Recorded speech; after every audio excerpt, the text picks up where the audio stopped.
Chapter 47 की शुरुआत होती है। मेलिसा हमें बताती है, इवन दो मैं एक रीडर हूँ जो इस नॉवल की दुनिया में खिंची चली गई हूँ, मैं सब कुछ होने से रोक नहीं सकती। दूसरे शब्दों में कुछ इवेंट्स होने इनएविटेबल हैं, मतलब कि जिन्हें रोका नहीं जा सकता। फॉर एग्जाम्पल, मेल लीड्स का यूरी के प्यार में पड़ना और फेस्टिवल और हंटिंग टूर्नामेंट जैसी चीजें। और उनमें से कुछ इवेंट्स मेलिसा पीछे मुड़कर कहती है, क्या विलन्स के आने से शुरू होते हैं? यूरी गायब हो गई है।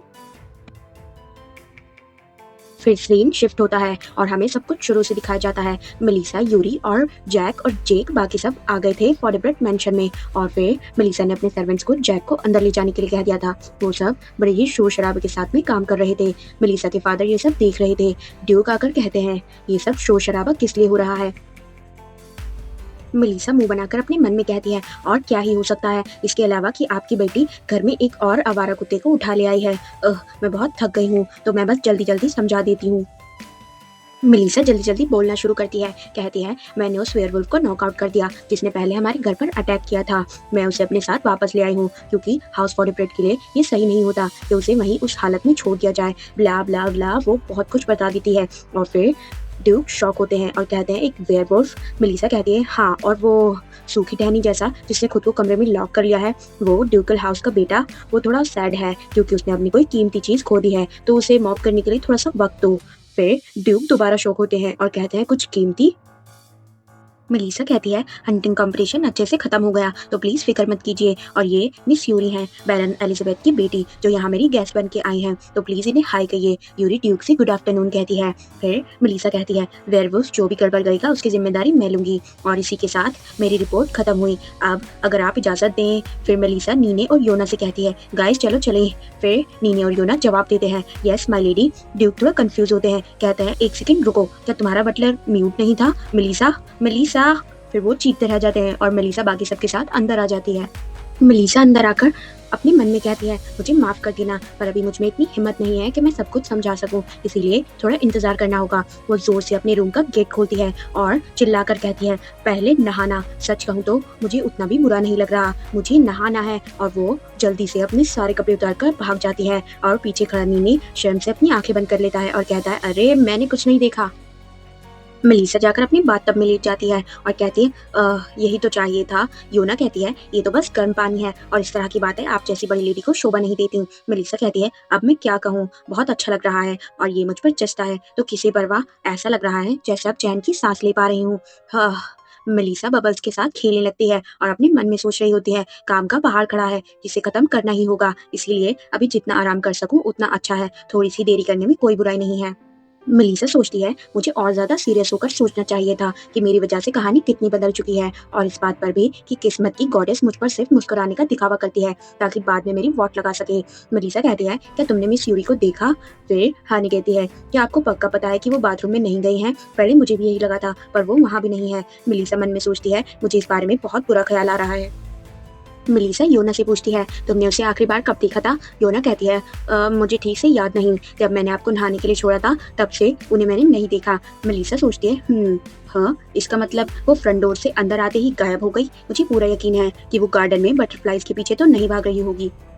अब मुझे उसे खुद ही ढूंढना पड़ेगा। नीने, मेरे साथ आओ, देखते हैं अगर हम उन्हें ढूंढ पाए। नीने कहता है, यस माय लेडी। मेलिसा कहती है, योना और हाने, बाकी लोगों से पूछो, क्या किसी ने उन्हें देखा है? फिर मेलिसा जगह जगह यूरी को आवाज लगाती है, कहती है, मिस यूरी आप कहाँ हैं? Miss Yuri. नीने मेलिसा से कहता है, ये स्ट्रेंज है लेडी मेलिसा, उनका कहीं कोई निशान नहीं है, जैसे वो धरती से गायब ही हो गई हो। मेलिसा कहती है, अच्छा समझ गई। मेलिसा अपने मन में सोचती है, मैं मानना चाहती थी कि ये वो वाला इवेंट नहीं है, मेरा मतलब है हंटिंग टूर्नामेंट तो आज ही था, ये तो बहुत ज्यादा जल्दी हो गया। वैसे गार्डन इतना शांत क्यों है? चलो एक आखिरी बार गार्डन में देख लेते हैं, क्या मेरे स्टोरी के किए हुए बदलावों ने इन बड़े इवेंट्स पर भी अफेक्ट किया है? फिर पीछे से नीने घबराते हुए मेलिसा को आवाज लगाता है, कहता है, लेडी मेलिसा। नीने कांपते हुए किसी चीज की तरफ इशारा कर कर मेलिसा से कहता है, ये क्या है? मेलिसा कहती है, हाँ, क्या मैटर है अब? मेलिसा देखती है, वहां पर उसका डॉग लीव था जो भौंक रहा था। मेलिसा थोड़ा इमोशनल हो जाती है और कहती है, ओह माय डियर बेबी। लीव के पास जाने लगती है, कहती है, मेरा प्यारा डॉगो, जो जेक से 100 गुना बेहतर है। अगर जेक का डर ना होता तो मैं इसे घर के अंदर ही रखती। मेलिसा नीने से कहती है, तुम्हारा क्या मतलब है? ये मेरा डॉग है लीव। मेलिसा लीफ को बुलाती है, कहती है गुड बॉय इधर आओ। नीने डर से जमा हुआ खड़ा था। वो कहता है वो लीफ है। मेलिसा नीने की तरफ देखती है और सोचती है हाँ। वो दोबारा से लीफ की तरफ देखती है और अपने मन में सोचती है ऐसा नहीं हो सकता कि नीने यहाँ आधे साल से काम कर रहा है और उसने पहली बार लीफ को देखा हो। क्या कुछ गड़बड़ है? मेलिसा बड़ी गौर से लीफ की तरफ देखती है और सोचती है वैसे ऐसा लग तो रहा है जैसे कुछ तो मिसिंग है। वो लीफ के गले की तरफ देखती है और फिर एकदम शॉक होकर उठ जाती है और कहती है इसकी गले में कॉलर क्यों नहीं है? मेलिसा सोचती है मैंने इसे हमेशा कॉलर पहना कर रखा है क्योंकि स्टाफ इससे डरता है। क्या किसी ने उसे उतार दिया? लेकिन किसने? ये मेरा प्यारा बच्चा है पर आखिरकार है तो एक खतरनाक डॉग ही। फिर एकदम से लीफ एक खतरनाक सी आदमी की आवाज में बोलना शुरू करता है। कहता है कितने शर्म की बात है, अगर तुमने मुझे पैट करने की कोशिश की होती तो मैं तुम्हारा हाथ काट लेता। मेलिसा बहुत ज्यादा शॉक हो जाती है और कहती है लीफ लीफ बात कर रहा है? लीफ कहता है क्या हुआ, क्या तुम इस डॉग की ओनर नहीं हो? अगर तुम ऐसा फेस बनाओगी तो इसको बहुत ही बुरा लगेगा। मेलिसा अपने मन में सोचती है ये क्या चक्कर है, ये बोल कैसे रहा है, इसको क्या हुआ है? मेलिसा अपने मन में सोचती है प्लीज प्लीज कोई भी हो, बस वो ना हो जिसके बारे में मैं सोच रही हूँ। एकदम से मेलिसा के सामने वो हंसने लगता है और कहता है अगर मैं तुम्हें बता भी दूं तो क्या तुम समझ पाओगी?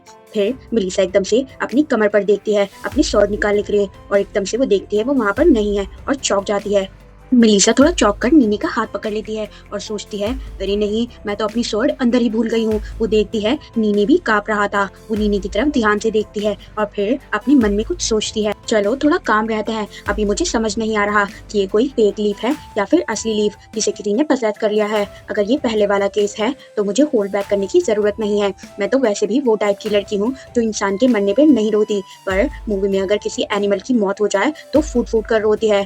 फिर मेलिसा गहरी सांस लेती है और सोचती है लेकिन अगर ये दूसरा वाला केस है तो मैं अपने लीफ को खो दूंगी। फिर लीफ बोलना शुरू करता है ये कोई बड़ी बात नहीं है, ये बस एक बॉडी है जिसे मैं टेम्पररीली यूज कर रहा हूँ इस जगह के अंदर आने के लिए। लग अच्छा है कि कुत्ते की रगों में कुछ नोबल वेयरवुल्फ का ब्लड है।